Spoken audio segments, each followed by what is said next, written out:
त रैप के नशा मोला ताड़िया सन चढ़ गे कैसे जी काका सब बने बने सेवा सेवा साधा मल्ला सेवा सेवा जोहार सेवा सेवा जोहार सेवा सेवा जोहार। अगर हमन मनखे मन ला समझाबो कि रैप क्या होता है। वैसे तो रैप कल्चर स्टार्ट हुआ था प्रोटेस्ट से, जो काले लोग के ऊपर जब बाहर अत्याचार होता था, रेसिज्म होता था। आपने ये स्टार्ट कैसे किया, मतलब फर्स्ट पॉइंट? एक दो ऑटो वाले ने पूछ लिया था कहाँ से, और रायपुर बोले थे ना तो झारखंड बोल दिया था। मैं बोला इस पे तो एक दिन एक गाना बनाऊंगा। तो जब डिसाइड करे तो घर में लड़ाई वड़ाई नहीं हुआ? मैं कोचिंग बोल के जाता था और मैं बैंड प्रैक्टिस पे चला जाता। जिन लोग ऐसे बागी होते हैं सब चीज में बागी होते हैं क्या? जैसे आपने लव मैरिज की। मैं अपने खानदान का ऐसा लड़का हूँ जो बहुत सारी चीज़ पहली बार की हो। मेरे पूरी खानदान में कोई नहीं किया ऐसी चीज़ें। आप ऑब्जर्व करते हो लोगों को, बट लोग आजकल इंस्पायर ही ना रील देख के होते हैं। ज़्यादा अगर देखोगे ना कि इसके जैसा कर देता हूँ, इसके जैसा सुन लेता हूँ, इसको ज़्यादा सुनता हूँ तो फिर इसी के जैसा करूँगा, तो फिर आप सेकेंड वर्जन बन जाओगे उसके। छत्तीसगढ़ में बहुत सारी फैमिलीज, रायपुर में बहुत सारी फैमिलीज ऐसी हैं जो अपने आप को कहीं और का मानती है। छत्तीसगढ़ ही बोलने में उनको ह्यूमिलेशन फील होता है कहीं ना कहीं। तो यहाँ पे माहौल बनाना गवर्नमेंट के ऊपर बहुत बड़ी जिम्मेदारी है, अपने कल्चर को प्रमोट करने की, अपनी लैंग्वेज को प्रमोट करने की।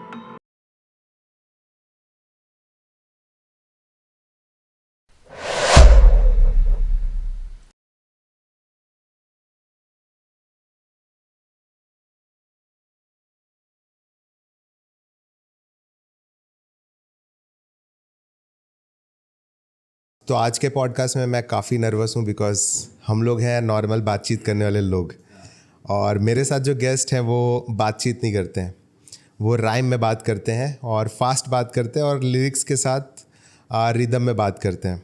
तो वेलकम करते हैं अंकित जी आपका हमारे छत्तीसगढ़ पॉडकास्ट पे। Thank you so much. जय जोहार, जय छत्तीसगढ़। तो आपको ऐसा डर नहीं लगता है कि रैप है, रैप ऑब्वियसली हम लोग इसको हिप हॉप बोलते हैं, हिप हॉप कल्चर पे आता है, और हम लोग छत्तीसगढ़ी लोग हैं जो कि हमेशा से पुराने वाद्य यंत्र हमारे बहुत ज़्यादा यूज़ होते हैं, तंबूरा और बहुत सारी ऐसी चीज़ें। तो वहाँ पे रैप कल्चर चलने वाला है, ये आप आज से आई थिंक 10 साल पहले स्टार्ट कर चुके हैं, तो चलेगा ये पहले पता था? नहीं, जब स्टार्ट किया था तब तो नहीं पता था, लेकिन एक विज़न था कि रैप यहाँ नहीं चल रहा है लेकिन रैप को लेके तो आना है, क्योंकि इस कल्चर से जुड़ाव मेरा बहुत पहले चुका था। क्लास 11th या 12th से मैंने रैप लिखना स्टार्ट किया था, स्कूल टाइम से, और तब तो नहीं पता था कि इतना चलेगा, लेकिन जब करना स्टार्ट किया तब एक कॉन्फिडेंस आया कि इसको लेके आगे जाना, क्योंकि यहाँ पे ये चीज़ ज़रूरी है कि हम लोग क्यों पीछे रहे, छत्तीसगढ़ स्टेट क्यों पीछे रहे इस चीज़ में, हिप हॉप कल्चर में, रैप कल्चर में। और जब हम लोग ने स्टार्ट किया था तो मैं किसी भी इवेंट में जब परफॉर्म करने जाता था तो हम लोग, हमारा एक बैंड हुआ करता था, जब बाकी बैंड्स आते थे परफॉर्म करने तो उनमें रैपर नहीं हुआ करता था, सिर्फ हमारे ही बैंड में मैं एक रैपर हुआ करता था। रायपुर में? हाँ, रायपुर में। जब वॉर ऑफ बैंड्स का कल्चर हुआ करता था यहाँ पे, तो हमारे बैंड का नाम था 7 नोट्स, तो उसमें मैं एक लौता रैपर हुआ करता था। 7 नोट्स नाम था। ओके। हाल ही में आपका जो गाना आया है दाएं बाएं, जो रायपुर को एक अलग अंदाज में प्रेजेंट कर रहा है वीडियोस में, और उसका गाना भी एकदम अलग है, प्लस उसमें छत्तीसगढ़ी कुछ टोन्स भी डले हुए हैं, है ना? तो वो एकदम ही डिफरेंट सॉन्ग है। तो वो उसको देख के लगा कि हाँ अब जो है अपन भी बीट कर रहे हैं गली बॉयज़ और सारी चीज़ों को। तो आप उस टाइम भी सोच सकते थे कि एक टाइम ऐसा आएगा कि रायपुर के बंदे अपने दाएं बाएं को सुनेंगे टीवी पे, रेडियो पे?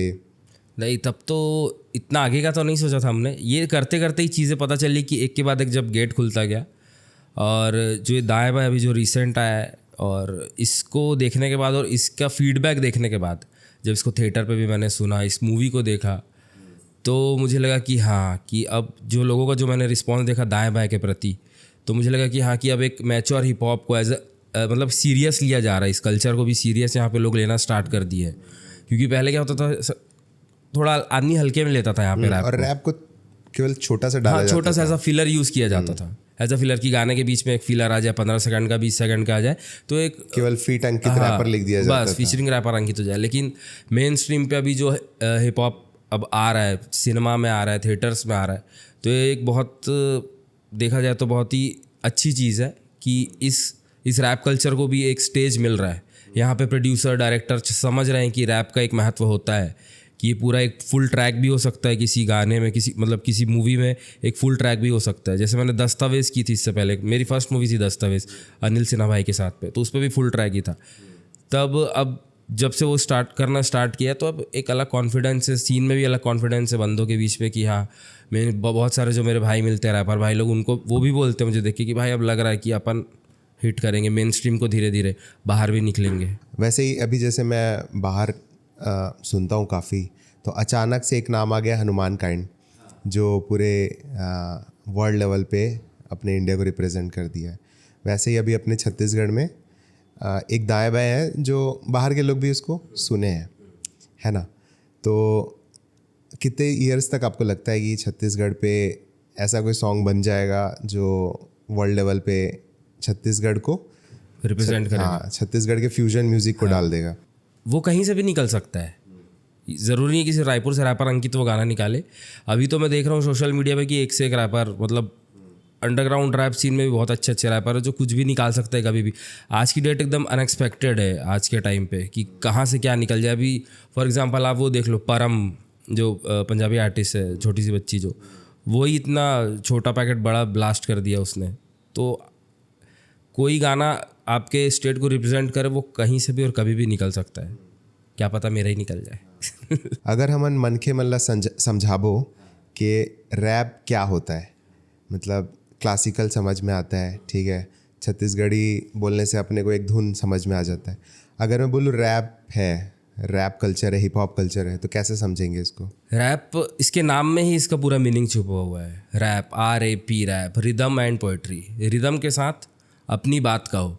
वैसे तो रैप कल्चर स्टार्ट हुआ था प्रोटेस्ट से, जो काले लोग के ऊपर जब बाहर अत्याचार होता था, रेसिज्म होता था, तब वो लोग अपनी बात को स्ट्रीट पार्टीज़ में रैप के थ्रू बोलते थे। तभी एक प्रोटेस्ट से जन्म हुआ था इस कल्चर का, और ये बहुत सारे लोग यूज़ भी करते हैं। मैं भी अपने बहुत सारे गानों में, जैसे कि मैंने गाना निकाला था ये हक की लड़ाई, जल जंगल ज़मीन, तो मैंने भी एज अ प्रोटेस्ट पोइट्री चालू किया था इसको। अभी ये कमर्शलाइज होना चालू किया। मैं पार्टी सॉन्ग्स भी करता हूँ, मूवीज़ में भी करता हूँ, लेकिन मैंने भी स्टार्ट इस रिदम एंड पोइट्री को मैंने प्रोटेस्ट वे में स्टार्ट किया था।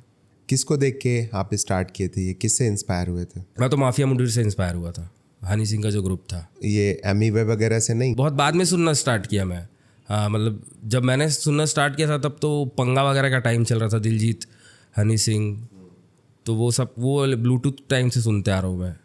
ये जियो वाले तो एमी वे वगैरह तो जियो के टाइम के हैं। तो जैसे हर म्यूज़िक का कुछ कुछ ऐसा सेगमेंट बना होता है, वैसे हिप हॉप के भी रैप के भी अलग अलग सेगमेंट बने हुए हैं, जैसे आपने बोला अंडरग्राउंड। तो ये किस किस क्लासिफिकेशन में बटा हुआ है रैप कल्चर?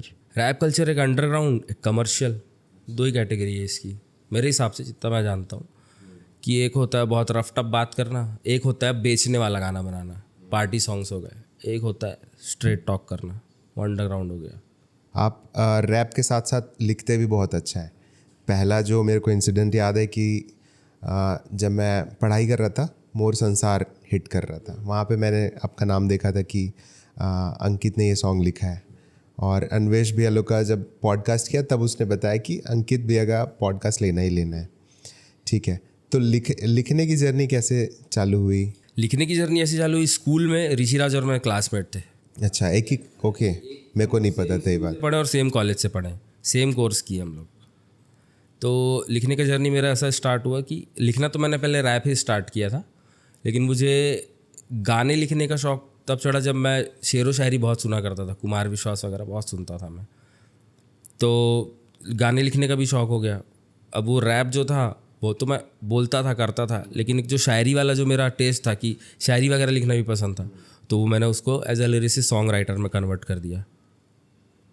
तो पहला गाना मोर संसार था मेरा। वो पहला गाना मतलब छत्तीसगढ़ी गाना मैंने कभी नहीं लिखा, और लिखा तो पहला मोर संसार लिखा। तो सुनने वाले भी शॉक्ड हो गए थे कि पहला छत्तीसगढ़ी गाना मोर संसार लिखा और इतना बड़ा हिट कैसे हो गया।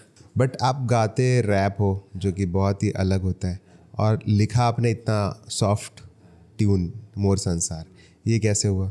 मतलब ये शायद ये ऋषिराज की देन है ये। वो मुझे हमेशा बॉलीवुड, सूफ़ी, ये सब दोनों साथ में रहते, तो म्यूज़िक टेस्ट उसका जो था वही मैं सुना। मैं ज़्यादा म्यूज़िक में नहीं था, मेरे को तो डांसर बनना था, मैं एज अ डांसर स्टार्ट किया था। मतलब तो ये डांसर जो मेरा होना है यही मुझे हिप हॉप से जोड़ा, क्योंकि डांस भी हिप हॉप का एक पार्ट है, तो वो हिप हॉप से जुड़ा हुआ। अब छत्तीसगढ़ी म्यूज़िक, छत्तीसगढ़ी सॉन्ग बनाने का क्या, लिखने का क्या डिफरेंट होता है? मतलब छत्तीसगढ़ी गाना जब आप लिखते हो तो नॉर्मल अपने बाकी इंडिया और वर्ल्ड से क्या अलग होता है छत्तीसगढ़ी लिरिक्स? छत्तीसगढ़ी लिरिक्स में जितना ज़्यादा मिट्टी से जुड़ाव वाला प्यार दिखा पाऊँ वो मैं कोशिश करता हूँ, कि ज़्यादा फैंसी ना हो वो, कि अगर कुछ बोल रहा हूँ तो सुनने वाले को लगे कि हाँ ये तो मेरी बात कर रहा है, ये तो मैं फील करता हूँ।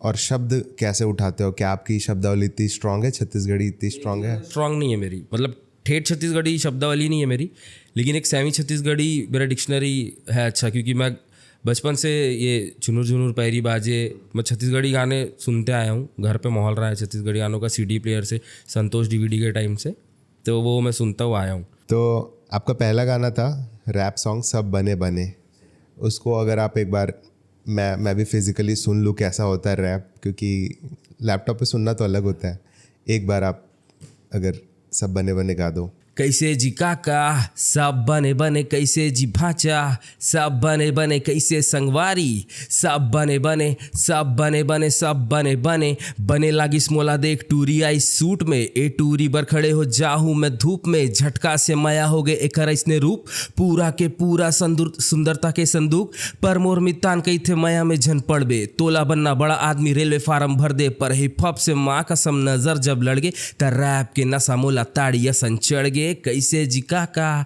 सब बने बने, कैसे संगवारी सब बने बने। इतना टिपिकल कैसे सोच लेते हो? इसमें अपना सरकारी का भी बात हो जा रहा है, टूरी का भी बात हो जा रहा है, सब कुछ। मेरा फ्रेंड सर्कल ऐसे ही था कि लोग बात जो करते थे ना वो मैं पूरा ऑब्जर्व करता था। मेरा ये आर्टिस्ट का तो ये खासियत ही होता है, गॉड गिफ्ट होता है ये ऑब्जर्वेशन, और मेरा ऑब्जर्वेशन बचपन से थोड़ा स्ट्रांग रहा है, लोग बोलते हैं। तो मैं अपने दोस्तों की बात को ऑब्जर्व करता था, उनके घर वालों की बात को ऑब्जर्व करता था, जब उनके घर जाता था तो यहीं से ज्ञान मिलता रहा बचपन से ऑब्जर्व कर करके। तो फिर मैं उसमें सेलेक्ट करता हूँ कि क्या चीज़ पब्लिक को ज़्यादा हिट कर जाएगी उसमें से, तो लिखते टाइम अपने आप आ जाता है, सोचना भी नहीं पड़ता, वो अपने आप आ जाता है। तो उस टाइम पे एक और सिंगर आया था एपी राजा, तो आप उसको भी देखते थे? हाँ, एपी राजा तो मतलब दोस्ती है, बातचीत होती है, हाँ दोस्ती है। वो सब बने बने जब हिट हुआ था तो पहला फ़ोन एपी का ही आया था, मतलब जिस दिन वो गाना रिलीज हुआ था। अच्छा। मतलब उससे पहले हमारी कोई एपी बात राजा नहीं आपसे थी। पहले गा लिया था वो जो अपना उसका कांदाला धर करके, हाँ मेरे ख्याल से वो पहला गाना था। मतलब कि छत्तीसगढ़ी में उसका पहला रैप उसी का आया था मेरे ख्याल से। तब मैं हिंदी में किया करता था उससे, हाँ तब मैं हिंदी में किया करता था, उसका छत्तीसगढ़ी पहला आया था उसका। तो उससे भी कोई टिप्स वगैरह लिया आपने? नहीं, उससे टिप्स नहीं लिया। रैप तो मैं शुरू से करता ही था, बस उसको छत्तीसगढ़ी में करना था, कर दिया छत्तीसगढ़ी में। क्योंकि अभी छत्तीसगढ़ में 2 ही रैपर माने जाते हैं, मतलब जो फेमस और जो नॉन है, एक आप हो और एक एपी राजा है। अभी आपका फेवरेट रैपर कौन है पूरे इंडिया में? पूरे इंडिया में मेरा डिवाइन ही है। अच्छा, हाँ, डिवाइन, पिछले 5 साल से गली बॉय। हाँ। ओके, देन फिर आप कुछ ऐसे भी सॉन्ग्स लिखे हो, जैसे कि उसके बाद निकला गया आया, वो भी सॉफ्ट टोन के सॉन्ग्स है, और उसके बाद कौन कौन से सॉन्ग आए आपके? जो रूप के जादू आया, रूप के जादू आया, फिर उसके बाद जहूरिया आया, जहूरिया, वो भी वायरल था। हाँ, आ जा रे आया। ठीक है, तो ये आप इतने सारी चीज़ों को लाइक मैनेज कैसे करते हो? आप लिखते हो फिर रैप भी बनाते हो, क्योंकि दोनों ही अलग अलग चीज़ें मेरे को लगता है, कंपोजिशन और लिखना, तो कैसे होता है वो? ये अब करना पड़ता है मैनेज, या हो भी जाता है, अपने आप ही हो जाता है। लिरिक्स लिखना हो लिरिक्स लिख देते हैं, रैप बनाना हो अपने लिए रैप बना लेते हैं, सब टाइम मैनेज करना पड़ता है। आपने ये स्टार्ट कैसे किया? मतलब फर्स्ट पॉइंट कौन से क्लास पे थे, क्या कर रहे थे, क्या सोचा? ये स्टार्ट हुआ, मेरा लिखने का जर्नी स्टार्ट हुआ था क्लास 12th में।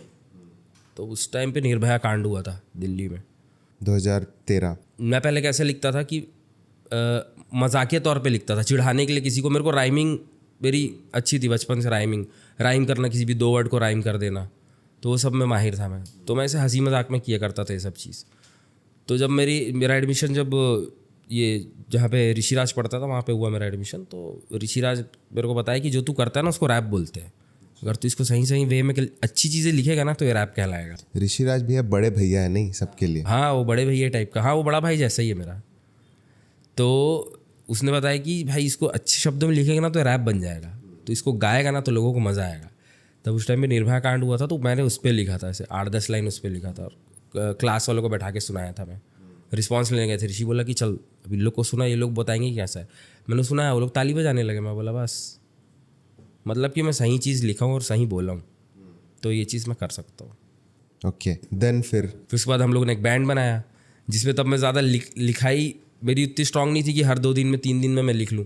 तो मैं वो हाय मेरा दिल सॉन्ग आया था जो हनी सिंह का, तो जब हमारा बैंड था तो ऋषिराज गाता था वो अल्फाज वाला पार्ट और मैं करता था उसका, हनी सिंह का रैप करता था उस पर। तब हमारा बैंड हुआ, तब सागर उसमें ड्रमर हुआ करता था। फिर मैंने लिखना फिर एक देशभक्ति सॉन्ग वगैरह परफॉर्म करते तो उस पर मैंने ओरिजिनल्स लिखे थे अपने, उस पर ओरिजिनल्स लिखे थे। फिर कॉलेज वगैरह में परफॉर्म करते थे हम लोग, वॉर ऑफ बैंड्स में जाते थे, कॉलेज फेस्ट वगैरह में जाते थे। ये 2012, 13, 14, 15 इस टाइम की बात है। लोगों को लगता है कि मोर संसार हिट हुआ और हम लोग का पहला काम मोर संसार था, उसी से हम लोग रातों रात फेमस हुए। वो सबका सब आर्टिस्ट पे यही कहानी है कि एक रात में फेमस हुआ वाला आदमी है, तो अरे ये तो लेबल गाना ले लिया इसका, म्यूज़िक कंपनी ने, वायरल हो गया, पैसा लगाया, व्यूज़ आ गए। लेकिन उसके पहले का हम लोग का बहुत लंबा स्टोरी है। उससे पहले हम लोग ने स्वच्छ भारत अभियान के लिए काम किया था। ऑल ओवर इंडिया में 7 गाने सेलेक्ट हुए जिसमें से 4 हमारे थे। ओह ओके, कौन कौन सा गाना था वो? वो 4 लैंग्वेज में थे वो गाने, हिंदी, बंगाली, गुजराती और मराठी 4 लैंग्वेज। कौन सा गाना था एक बार याद होगा तो? वो स्वच्छ भारत था उसका नाम, और वो ऐसा कोई कर तू शपथ, कर तू पहल भारत को स्वच्छ बनाने को, वो इस टाइप का गाना था। वो सेंट्रल गवर्नमेंट की जो स्वच्छ मंत्रालय की वेबसाइट है उस पर अपलोड हुआ था। एप्रिसिएशन लेटर भी मिला था, दिल्ली बुलाए थे हम लोगों को। तब हम लोग की बहुत कम एज थी, मैं 17-18 साल का रहा हूँगा तब मैं। 2017-16 17-16 के आसपास। देन फिर उसके बाद हम लोग का बैंड तो टूट गया था। उसके बाद फिर स्वच्छ भारत वाला काम हम 3 लोगों ने मिलके किया। बैंड वाला सीन पूरा ख़त्म हो गया था। स्वच्छ भारत के बाद फिर हम लोग सोचे कि अब थोड़ा स्विच करते। फिर हम लोग हिंदी और रैप को मिक्स करके अनप्लग्ड गाने बनाया करते थे। मैं, ऋषि, अन्वेश भैया अनप्लग्ड गाने बनाया करते थे। फिर हम सोचे कि अब थोड़ा छत्तीसगढ़ी में कुछ ट्राई करते हैं, लेकिन हम लोग को समझ में नहीं आ रहा था कि हम लोग को करना क्या है, कहाँ देंगे, अगर गाना बना लेंगे तो कहाँ पे ले जाके देंगे। तो उसी टाइम पे एक मूवी ऑफ़र हुई थी हम लोगों को। एक मूवी ऑफ़र हुई थी, उसका नाम भूल गया हूँ मैं। तो उसके लिए बना था मोर संसार, उस मूवी के लिए, लेकिन वो मूवी नहीं बनी। तब हम सोचे कि अब ये गाना तो इतना अच्छा बन गया है, सुनने में तो हम लोग को अच्छा लग रहा था, रिस्पांस वगैरह लिए दोस्तों से, उनको भी अच्छा लग रहा था। तब हम लोग सोचे कि गाना तो बन गया, अब इसको लेके कहाँ जाएँ। तब पता चला कि जी म्यूज़िक छत्तीसगढ़ आया लेबल वहाँ पे, क्योंकि यहाँ के जो जितने लेबल थे ना, सब ने गाना रिजेक्ट कर दिया था। बड़े बड़े लेबल्स ने सब बोले कि ये तो यहाँ पे नहीं चलेगा, थोड़ा सा धूम धड़ाका टाइप का चलता है, तो ऐसा टाइप का लेके आओ। फिर हम लोग जी म्यूज़िक को कन्विंस करने गए थे मुंबई। वहाँ पे बैठे, मीटिंग किए, उनको समझाया कि चलेगा, लेके देखो, हमारे रिस्क पे लेके देख लो एक बार। उसका हम लोगों ने कोई चार्ज नहीं किया था। हम लोग बोले बस इस गाने को रिलीज़ कर दो। गाना रिलीज़ हुआ, एक आधा 15-20 दिन तक उस पर कुछ खास व्यूज़ नहीं आ रहे थे, 5-6 हज़ार व्यूज़ पड़े हुए थे। टिकटॉक वगैरह बनना चालू हुआ, उस टाइम पे टिकटॉक का ज़माना था। गाना बूम मार गया, धड़ाधड़ व्यूज़ आने लगे। फिर उसके बाद उसको उत्तराखंडी वर्जन बना दिया दूसरे आर्टिस्ट ने। तो हम लोग को पता चला कि अपने काम का वैल्यू है, मतलब अगर कोई आदमी इंस्पायर हो के उसका अपने भाषा में वर्जन बना रहा है, मतलब हम लोग छत्तीसगढ़ी में सही काम कर रहे हैं। और पहला फिर रैप कॉमर्शियल मेरा पहला रैप जय जोहार था। मतलब सब बने भी कॉमर्शियल ही है। हाँ, सब बने कॉमर्शियल है। एक तरह का पर्सनल प्रोजेक्ट भी था क्या? हाँ, पर्सनल प्रोजेक्ट भी था। अच्छा, मतलब कमर्शियल, ऐसा कमर्शियल देखा जाओगे कि कहीं मैं दिया हूँ तो मैं गवर्नमेंट प्रोजेक्ट ज़्यादा दिया हूँ कमर्शियल। और जय जोहार की क्या कहानी है? जय जोहार तो बस ऐसा था कि छत्तीसगढ़ रिप्रेजेंट करने वाला मेरे को कोई जैसा रैप बनाना था कि जो मेरे छत्तीसगढ़ को रिप्रेजेंट करे। क्योंकि इससे पहले जस्ट हम लोग दिल्ली वगैरह घूम के आए थे ना, तो वहाँ पे हम लोग को 1-2 ऑटो वालों ने पूछ लिया था कहाँ से, और रायपुर बोले थे ना तो झारखंड बोल दिया। झारखंड के बाजू में रहता है। ऑब्जर्व कर लिया था, मैंने बताया ना ऑब्जर्वेशन पावर। मैं बोला इस पर तो एक दिन एक गाना बनाऊंगा। तो फिर मैंने जय जोहार बनाया था, जो यहाँ को रिप्रेजेंट कर सके, यहाँ की चीज़ों को बता सके। क्योंकि बहुत सारे लोग समझते नहीं थे, फ़ोन में भी बाहर के दोस्तों से बात करता था तो ज़्यादा समझते नहीं थे। बोला लोग गाना सुनो दिन भर बैठ के, इससे पता चलेगा कहाँ पे क्या है। ओके, क्या क्या एलिमेंट्स डाले थे आपने इस पर? मैंने उसमें बस्तर दशहरा के बारे में बात की थी और आदिवासी कल्चर के बारे में बात की थी। मैं खुद एक आदिवासी कम्युनिटी से बिलोंग करता हूँ मैं खुद, तो उसके बारे में बात की थी। बस्तर दशहरा के बारे में बात की थी, और 2-4 चीज़ें, कड़कनाथ हो गया, यहाँ पे जितने अपने डिस्ट्रिक्ट है वहाँ पे क्या क्या कल्चर है। जैसे राजनांदगांव अपना संस्कार धानी हो गया, बिलासपुर अपना नया धानी हो गया। तो इन सारी चीज़ों के बारे में मैंने उसमें बताने की कोशिश की थी। ओके, अगर आप थोड़ा सा उसको रैप कर दें। हमर छत्तीसगढ़ कोनो ले कम है का, हमर छत्तीसगढ़ भिड़ले या दम हेता, हमर छत्तीसगढ़ हमर छत्तीसगढ़ जय जोहार संगी, रायपुर राजधानी, बिलासपुर नयाधानी, हमर नांदगांव हरे संस्कार धानी, एक एक जिला के लबात ला बताहूँ त सुन रे परदेसिया तोर छूट जाही पानी। सामने से सुनने में और ज़्यादा पावरफुल लगता है रैप सॉन्ग। उसके बाद मैंने देखा कि आपने एक जो ट्रैवल बस्तर करके जिस पे 3 लड़कियां घूमने जाती हैं, उस पे भी कुछ वर्क किया हुआ है, उस पे भी गाया है। हाँ हाँ, सुन तो मच उम्मीद, वो गाना था। वो प्रोजेक्ट आया था मुझे, सागर ने बताया था उस प्रोजेक्ट के बारे में। उसमें रैप की नीड थी, तो उन्होंने बताया कि रैपर अंकित से करवाना है, सो मैंने उसका रैप पार्ट किया था। अब जैसे सबसे बड़ा अभी का मैं देखता हूँ कि दाएं बाएं आया था, तो वो प्रोजेक्ट आपको जब मिला तो क्या ब्रीफ था? क्या आपने खुद से ज़ीरो से स्टार्ट किया या कुछ ऐसा हिंट दिया गया था कि ऐसा लिखना है? नहीं, मुझे बताया तो गया था, दिव्यांश भाई जो मूवी के डायरेक्टर, उन्होंने बताया था मुझे कि किस टाइप का सॉन्ग चाहिए, और जिस टाइप का उन्होंने रेफरेंस दिया था ना, मैं बहुत टाइम से ऐसा प्रोजेक्ट करना चाहता था जो यहाँ पे मतलब यहाँ के रैप सीन के लिए, जो छत्तीसगढ़ी रैप कल्चर के लिए बहुत मैं चाहता था कि ऐसा प्रोजेक्ट मैं करूं कि जिससे थोड़ा बाहर वाला भी कोई सुने ना तो उसको लगे कि हाँ, यहाँ पे थोड़ा इस टाइप का काम भी होता है, इतना ज़्यादा कॉमेडी वे में। क्योंकि यहाँ पे रैप सॉन्ग उतने ज़्यादा वही चल पाते हैं जैसे थोड़े से कॉमेडी टाइप के होते हैं, ह्यूमरस टाइप के होते हैं, थोड़ा सा मेटाफोरिकली यहाँ पे नहीं चलता है यहाँ पे रैप। क्या कॉन्सेप्ट है दाएं बाएं? कॉन्सेप्ट दाएं बाएं, उन्होंने बताया कि 3-4 दोस्त पार्टी करके जा रहे घर। अब भाई आप, ये पार्टी सॉन्ग है लेकिन ये नाचने वाला पार्टी सॉन्ग नहीं है। इसमें आपको खेलना है व्यंग्य के साथ, कि आप बात भी बोल दो और डायरेक्ट मत बोलो वो बात, लेकिन बात बोलो तो एक बात का 2 मतलब निकलना चाहिए। तब मैंने फिर वो गाने को लिखा था, और वो गाना लिख लिया था मैंने, 1 दिन में लिख लिया था गाना। अगले दिन उनको डेमो रिकॉर्ड करके सेंड कर दिया था, और एक बार में डन कर दिया उन्होंने, बोला भाई डन है। ओके, आप भी रफ्तार निकले, फास्ट। फिर इस पे म्यूज़िक कैसे बनता है?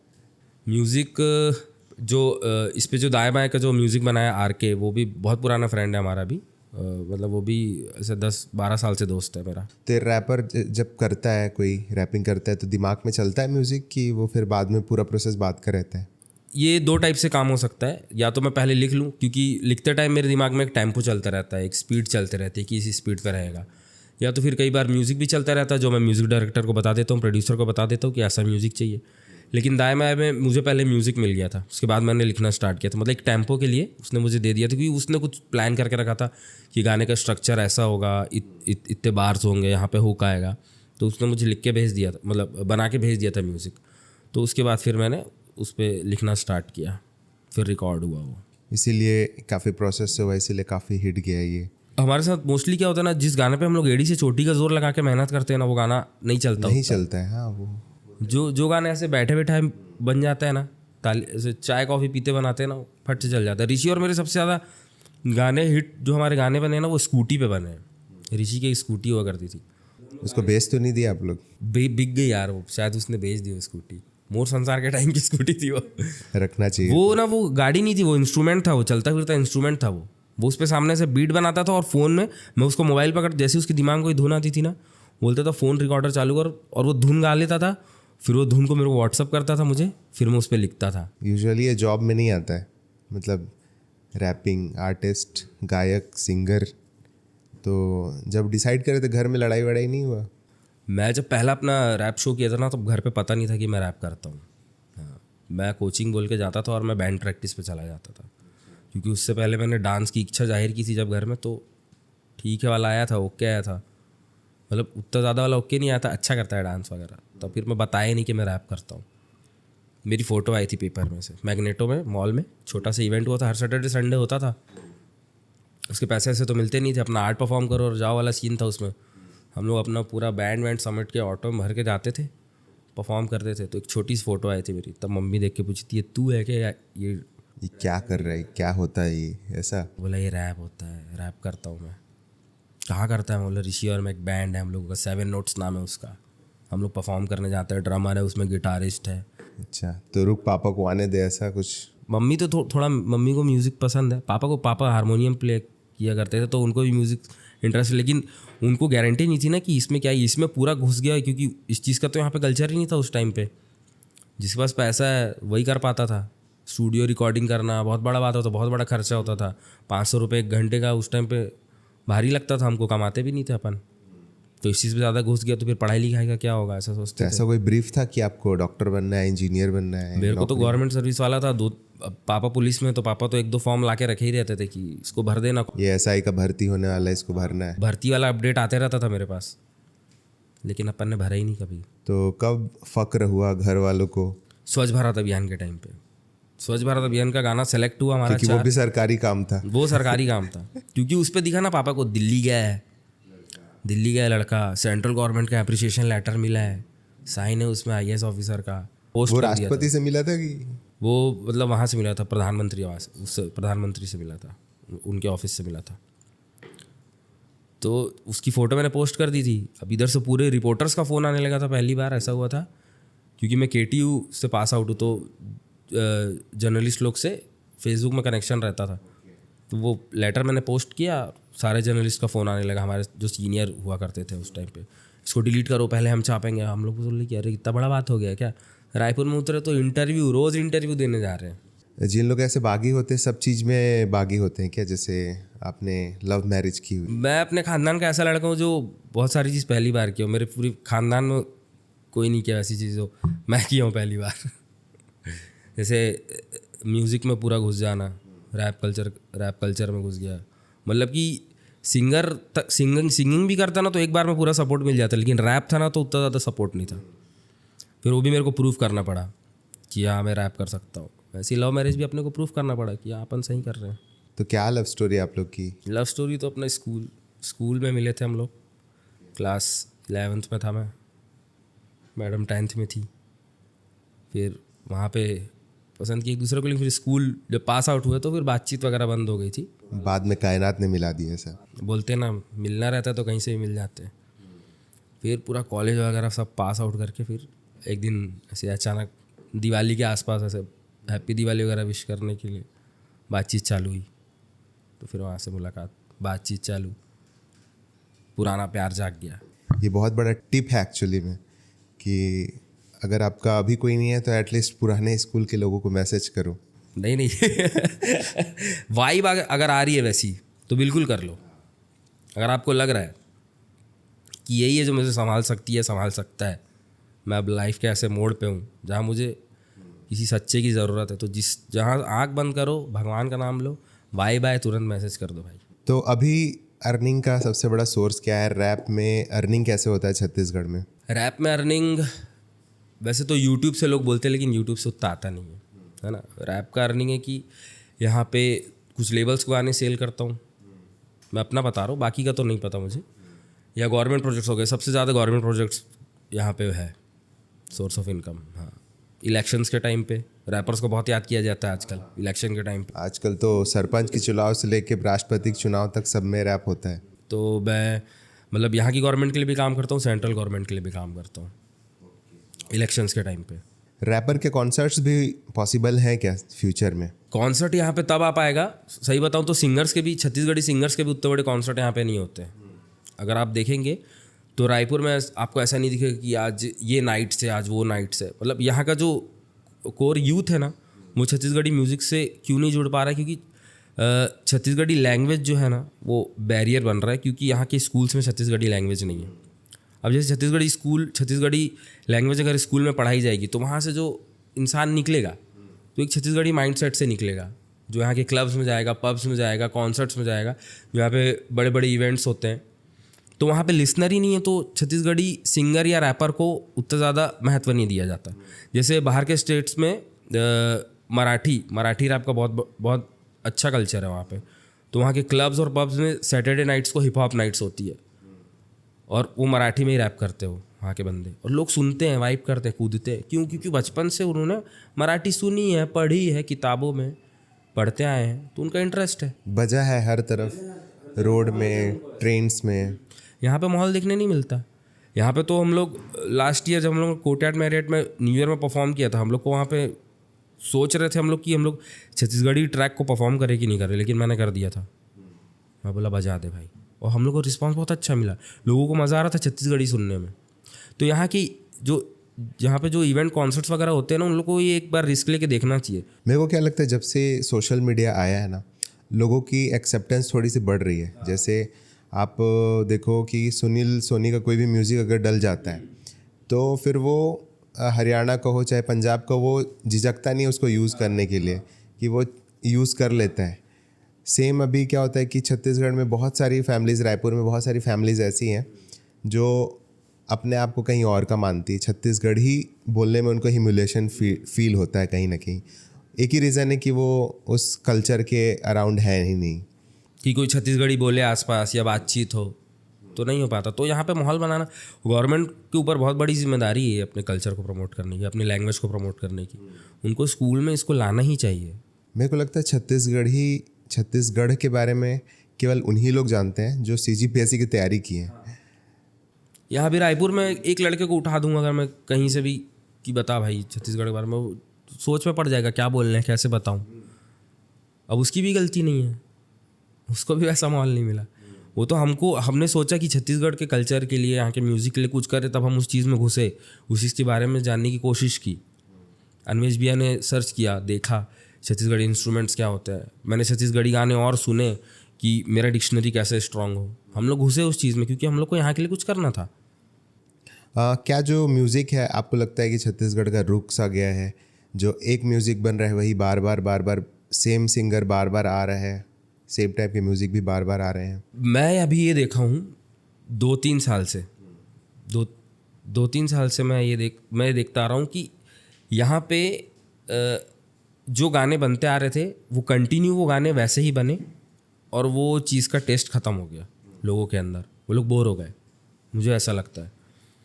जैसे मोर संसार जब आया था तो उसके बाद से रोमांटिक सॉफ्ट रोमांटिक था, ठीक है। उसके बाद से मोहिनी आया मोनिका जी का, तो उसने एक अच्छा डांस वाला वाइब क्रिएट किया। उसके बाद से मुझे नहीं लगता इतना बड़ा कोई गाना फटा होगा ऐसे मोहिनी जैसा। तो और अभी जो गाने आ रहे हैं, मैं ज़्यादातर जो सोशल मीडिया पे देख रहा हूँ कि वो इतने वाहियात होते हैं, उनमें लोग रील भी बनाते हैं। मतलब यहाँ के लोगों ने अपना खुद का टेस्ट ख़राब कर लिया लगता है मुझे। बाहर वाला कोई देखेगा ना कि इस टाइप के गाने में रील भी बनते हैं यहाँ पे, तो सोचेगा कि अच्छा यहाँ पे ऐसे ही गाने बनते हैं क्या। वो जो थोड़े से धमाड़ा टाइप के होते हैं जो उस टाइम पे चला करते थे, नागपुरी टेस्ट थोड़ा सा, क्या मतलब नागपुरी भी बनाओ तो अच्छा बनाओ ना, नागपुरी भी अच्छा होता है। मतलब किसी भी जगह का म्यूज़िक ख़राब तो नहीं होता, लेकिन जो टॉपिक्स यहाँ पे उठाए जाते हैं, लिरिक्स जो यहाँ पे चूज़ किए जाते हैं, अब नाम तो नहीं लूँगा, क्या बोलूँ मैं, ना वो साउंड ही ऐसा करते हैं कि कौन सुनेगा उसको, कौन अपनी कार में बजाएगा उसको। तो ऐसी चीज़, ऐसे गाने हमारे छत्तीसगढ़ को रिप्रेजेंट कर देते हैं। बाहर वाले अगर सर्च करेंगे ना तो सबसे ज़्यादा व्यूज़ इनमें होते हैं, और रिपब्लिक की गलती है कि आप अपने स्टेट के अच्छा आर्टिस्ट को सुन नहीं रहे हो। आप मौज मस्ती के चक्कर में किसी भी गाने को शेयर कर रहे हो, किसी में भी रील बना रहे हो। तो ये यहाँ पे अभी हालत चल रही है, देखते हैं कब सुधरेगी। आता है मोड़, हर 4-5 साल में एक मोड़ आता है जब पब्लिक को समझ में आता है, और धीरे धीरे आ जाएगा और अच्छे से समझ में। सो नेक्स्ट क्वेश्चन ये है कि अगर कोई बच्चा या नौसिखिया स्टार्ट करना चाहता है तो आप सजेस्ट करोगे उसको रैपिंग करने के लिए, और करोगे तो क्या प्लान होना चाहिए? अगर कोई बच्चा करना चाहता है, रैप स्टार्ट करना चाहता है, तो पहले तो वो देख ले कि उसका इंटरेस्ट क्या है, क्योंकि हर आदमी के अंदर उसका एक इंटरेस्ट छुपा होता है और एक्स फैक्टर होता है कि उसको किस टाइप की चीज़ें पसंद है। या वो बचपन से रिबेल टाइप का है, सोसाइटी की बुरी चीज़ों को देख रहा है तो उसके बारे में बोलना चाहता है, तो उसके बारे में लिखना चालू करेगा तो अपने आप उस चीज़ के बारे में वो अच्छा लिख लेगा। मस्ती खो रहा है, देख रहा है, वो इंटरेस्ट के ऊपर है उसके, बस लिखना स्टार्ट कर दे, कैसा भी लिखे, लेकिन लिखना शुरू कर दे, मन में सोच के मत रखे। जब तक पेपर पे लिखेगा नहीं ना, तब तक वो चीज़ आगे नहीं बढ़ेगी। और ये चीज़ों के अभाव के चक्कर में ना रुके। मोबाइल है, हर घर में फ़ोन है आजकल, तो पकड़ा देते बच्चों को फ़ोन, तो reel scroll, YouTube shorts scroll करने जगह लगाए कैमरा, चला दे दूसरे फ़ोन में बीट, रिकॉर्ड करे और डालना चालू करे। म्यूज़िक प्रोड्यूसर आपको खुद पिच करेगा कि भाई मैं तेरे लिए म्यूज़िक बनाऊंगा। लेबल खुद आपके पास आएंगे कि हमारे चैनल में रिलीज़ करो। तो बहुत सारे मैसेजेस मेरे पास आते हैं, भैया पैसा नहीं है, भैया ये नहीं है। मैं उनको यही बोलता हूँ, भाई जिस फ़ोन से मेरे को मैसेज कर रहे हो ना, उसी फ़ोन से रील बना के डाल दो, और एक रील के बाद रुको मत, हर हफ्ते डालो, हर महीने 2 डालो, डालते जाओ, खुद से टारगेट लो, कंसिस्टेंसी रखो, तो आपको लोग आपसे खुद जुड़ेंगे। मैं रैप करना स्टार्ट किया, ऋषि मुझसे जुड़ा, ऋषि ने मुझे बैंड से मिलवाया, बैंड के बाद म्यूज़िक प्रोड्यूसर्स मिले, उसके बाद लेबल मिला, स्टूडियो मिला, धीरे धीरे द्वार खुलते जाएंगे आपके। अब आप बोल रहे हो कि आपने बोला कि आप ऑब्जर्व करते हो लोगों को, बट लोग आजकल इंस्पायर ही ना रील देख के होते हैं कि उसने ऐसा किया। हम लोग ऑब्ज़र्व और बोला जाए इनोवेट करने की जगह पे हम लोग इंस्पायर हो रहे हैं हर जगह से। तो उसको कैसे कंट्रोल में रखते हो और ख़ुद को लाइक भाई खुद से कैसे जनरेट कर? जैसे कोई ट्रैक अगर किसी मेरे फेवरेट रैपर का आता है तो उसको मैं 1 या 2 से बार ज़्यादा नहीं सुनता हूँ उसको मैं, मतलब हर 2 दिन बाद एक बार सुन लूँगा। ज़्यादा ही अच्छा है तो, बहुत अच्छा है तो। ज़्यादा सुनोगे ना तो उसी के जैसे हो जाओगे, इसलिए कम सुनता हूँ मैं। ज़्यादा अपने कलाकारी पे ही काम करो, रैप लिखो, बीट प्ले करो, खुद का फ्लो ढूंढो, खुद की आवाज़ ढूंढो, खुद के अंदर से तुमको नई नई चीज़ें मिलती जाएंगी। ज़्यादा अगर देखोगे ना कि इसके जैसे कर देता हूँ, इसके जैसे सुन लेता हूँ, इसको ज़्यादा सुनता हूँ तो फिर इसी के जैसे करूँगा, तो फिर आप सेकंड वर्जन बन जाओगे उसके। आजकल हर कोई स्क्रॉल कर रहा है। आप कितने घंटे स्क्रॉल करते हैं इंस्टाग्राम? मेरा तो काम ही इंस्टाग्राम स्क्रॉल करना है। तो आपको नहीं लगता उस पर आइडियाज़ ही डेड हो जाते हैं? स्क्रॉल को बंद करके थोड़ा सा बैठना चाहिए। मेरा एक दूसरा काम भी है, मतलब सोशल मीडिया कंटेंट राइटर भी हूँ मैं, तो कंटेंट देखना पड़ता है, लेकिन उसको साइड रखो तो बहुत अच्छा भी लगता है, तो मैं उसको साइड रख देता हूँ। मैडम मेरी घर आता हूँ तो बोलती है फ़ोन साइड रख दो, अब तो दिमाग ज़्यादा खुलेगा, नई चीज़ें देखो, बात करो। इतने सारे काम कर रहे हो, घर भी संभाल रहे हो, है ना, शादी भी हो गई है, उसके बाद क्रिएटिविटी कैसे जिंदा रहता है? शादी के बाद तो और क्रिएटिविटी आती है। पहले आप एक फैमिली में रह रहे हो, अब आप दूसरी फैमिली से जुड़ चुके हो, तो और लोगों से मिलते हो। जितने ज़्यादा लोगों से आप मिलोगे उतनी ज़्यादा आपकी क्रिएटिविटी खिलेगी। अलग अलग टाइप के लोगों से मिलोगे, अलग बातें करोगे। सोशल मीडिया से लोग ज़्यादा क्यों सीखते हो? वो सोशल मीडिया, सोशलाइज होना है ना, वो तो नई नई चीज़ें देखते हो, लेकिन सोशल मीडिया से कम सीखो, अपने आसपास के लोगों से ज़्यादा सीखो। तो शादी के बाद तो न्यू फैमिली से मिला, उनसे बहुत। हाँ, बट न्यू फैमिली से मिले तो फिर प्रेशर भी तो आपको उसके साड़ू के साथ और इसके सबके रिलेशन होता है, और वो सीखना पड़ेगा। वो अग्नि परीक्षा है, और वो अग्नि परीक्षा तो मैं पास कर लिया हूँ 6 महीने में ही। अब इसके बाद क्या, मतलब आप तो अच्छे गाने बना रहे हैं, और अभी आप क्या देखना चाहते हो? फ्यूचर प्लान क्या है, क्या ड्रीम है आपका? फ्यूचर प्लान मेरा छत्तीसगढ़ी रैप को ना छत्तीसगढ़ के क्लब्स में, पब्स में, स्पॉटिफाई का एक इवेंट होता है रैप 91, वहाँ पे मैं देखा हूँ कि हर रीजनल रैपर मतलब अलग अलग स्टेट से परफॉर्म करते हैं हर साल। तो या तो मैं परफॉर्म करूँ या तो मैं किसी और को परफॉर्म करते देखना चाहता हूँ, लेकिन वहाँ पे मैं छत्तीसगढ़ी रैप बजता हुआ देखना चाहता हूँ स्पॉटिफाई 91 में। और कौन कौन अच्छा कर रहा है? मैंने सुना कि हर डिस्ट्रिक्ट में आज एक रैपर बैठा हुआ है। AB हो गया, और हैप्पी भाई तो निकालते रहते हैं अच्छा, और 2-3 रैपर, एक टूरा भाई हैं, बहुत टाइम से उनका ट्रैक नहीं आया है, टूरा भाई हो गए। छत्तीसगढ़ी म्यूज़िक में कितना पोटेंशियल है, कहाँ तक जा सकता है ये? बहुत पोटेंशियल है इसमें, मतलब ये वर्ल्ड वाइड जा सकता है आराम से। अगर यहाँ की पब्लिक अच्छे म्यूज़िक और अच्छे आर्टिस्ट की परख कर ली ना तो बहुत आगे जा सकता। बट कैसे होगा? छत्तीसगढ़ी पब्लिक जो है वो तो बिज़ी है दबा बल्लू सुनने में और ऐसे बहुत सारे फालतू सॉन्ग सुनने में। आप लोगों से अनुरोध है, यदि आप छत्तीसगढ़ से बाहर भारत से बाहर पूरे विश्व में छत्तीसगढ़ी म्यूज़िक को एक अच्छी पहचान दिलाना चाहते हैं, तो आप अच्छी छत्तीसगढ़ी कलाकारों को सपोर्ट करें, उन्हें सुने। मतलब आप उन्हें इतना सुने कि जब उनका शो हो तो आप उन्हें टिकट लेकर देखने भी जाए, क्योंकि जब तक यहाँ पे म्यूज़िक से रेवेन्यू जनरेट होना चालू नहीं होगा ना, तब तक छत्तीसगढ़ी म्यूज़िक आगे नहीं बढ़ेगा, जब तक यहाँ से तगड़ा रेवेन्यू जनरेट नहीं होगा। पंजाबी इंडस्ट्री इतनी आगे क्यों है? क्योंकि वो मोटा तगड़ा रेवेन्यू जनरेट करके देती है स्टेट को, और वहाँ का आर्टिस्ट भी कमाता है उससे। यहाँ का आर्टिस्ट नहीं कमा पा रहा है। मेरे फ़ोन में कोई भी लाइक अभी के सॉन्ग्स हैं ही नहीं, मतलब जो इसको मैं कार में चलते चलते सुन लूँ या रात को सुन लूँ। ज़्यादातर मेरे में जैसे मोर संसार में निक लागे तो है ही, उसके अलावा चंदा रे, ठीक है, पाँव के पैरी फूल झरे, और जैसे कि भाग बिना नहीं मिले मैं, ये सब सारे सॉन्ग्स मैं सुन रहा हूँ। मैं चाहता हूँ कि आज भी ऐसे सॉन्ग्स हैं जिनको मैं सुनूँ खाली टाइम पे, हाँ, एवरग्रीन पे रहे। वो छुनुर छुनुर पैरी बाजे आज भी सुनता हूँ तो मज़ा आ जाता है, कभी भी लगा दो, ड्राइव करते हुए लगा दो। और आपने सुना नहीं भी होगा ना, आपके बचपन में वो बज रहा होगा, आप उस टाइम उतने ध्यान में नहीं रहोगे, लेकिन वो आज जब कहीं बज जाएगा तो आप 2 मिनट रुक जाओगे। हाँ, रुक जाऊँगा बिल्कुल। बट आज के म्यूज़िक में, छत्तीसगढ़ी म्यूज़िक पे आप भले ही वो बज जाएगा आपके होली पे, बर्थडे पे, न्यू ईयर पे या शादी पे, बट आप मतलब उसको रुक के सुनोगे नहीं, मतलब तो ये इवोल्यूशन ज़रूरी है। मतलब वो बनाओ जो कान को अच्छा लगे, कानों को, हाँ कानों को अच्छा लगने वाला। अब सोनू निगम जी ने गाया सुनूर सुनूर पैरी बाजे, वो कितना सुंदर लगता है, आदमी रुक जाता है। छत्तीसगढ़ी नहीं भी समझता होगा जो इंसान ना, वो भी रुक के सुनेगा उसको। जैसे आपने वो मूवी देखी 96 विजय सेतुपति की, उसका धुन है। अब उस धुन को तो ज़रूरत नहीं है ना कि छत्तीसगढ़ी है मलयाली है, तो उस पर लिरिक्स है भी नहीं, मतलब जो धुन है।